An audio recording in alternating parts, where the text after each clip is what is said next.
So hello गाय, स्वागत आहे तुमचं आपल्या छोट्याशा मिनी ब्लॉगमध्ये. आणि मी गेली होती सकाळी सकाळी एक्झामला. ते पण 4 वाजता उठून रेडी होऊन मस्त आंघोळ करून, तेही गार पाण्याने. एवढं छान वाटत होतं आणि व्ह्यूही खूप मस्त होता. एक्झामचं तर टेन्शन आलंच होतं, बट मला आलं होतं सेंटरचं टेन्शन. सेंटर एवढं दूर दिलं होतं की विचारू नका, तेही कांदिवलीला. आणि कांदिवलीला जाणं म्हटलं की म्हणजे आपला डेलीचा प्रवास नसतो. सो गेल्यानंतर बघते तर तिथूनही अजून खूप आतमध्ये सेंटर होतं ते.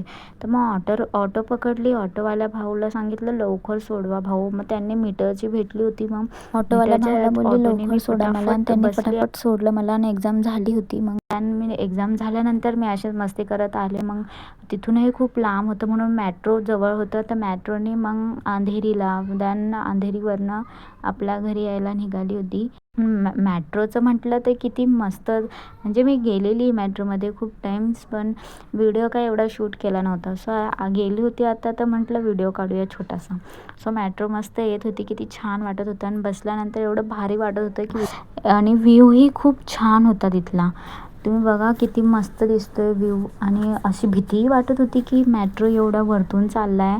कारण गेलेली खूप वेळेस, पण म्हणजे भीती वाटते की मेट्रो अशी वरतून जाते तर आपल्याला हे आपल्या लोकलची सवय असल्यावरती मेट्रोने आपल्याला जास्त प्रवास नाही. सो पण मेट्रोमध्ये गेल्यावरती एन्जॉय होतं मस्त, की जे शांत प्लेस आणि एवढं सुंदर थंड थंड वातावरण असतं त्या मेट्रोमध्ये.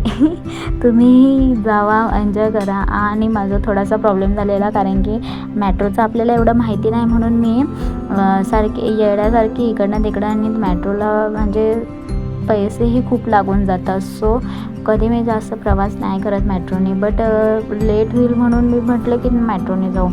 पण एवढा प्रॉब्लेम झाला. आणि ब्लॉग तुम्हाला कसं वाटतं नक्की कमेंट करून होती. सांगा. आणि मेट्रोने नक्कीच एकदा तरी प्रवास करा, खूप छान असं वाटतं. जसं आपण फ्लाईटमध्ये आहोत, आपण फ्लाईटमध्ये बसू नाही शकत, पण मेट्रोचा नक्कीच प्रवास